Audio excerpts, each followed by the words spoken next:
Hyderabad Osmania hospital దగ్గర ఏడాది నుండి భిక్షాటన చేసుకుంటున్న కరీంనగర్కు చెందిన బొర్రా రమేష్ అనే అభాగ్యుడిని ఆగస్టు 5న అఫ్జల్గంజ్ పోలీసులు యాదాద్రి భువనగిరి జిల్లా చౌటుప్పల్లోని అమ్మా నాన్న అనాథ ఆశ్రమానికి తీసుకువచ్చారు.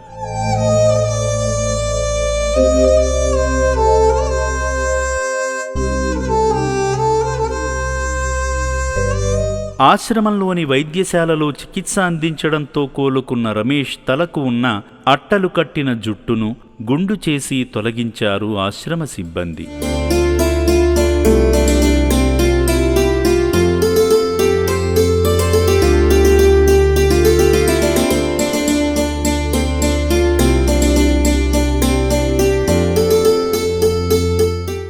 అనంతరం చేతి గోళ్లను తొలగించి ఒంటికి పట్టిన మట్టి అంతా పోయేలా శుభ్రంగా స్నానం చేయించారు.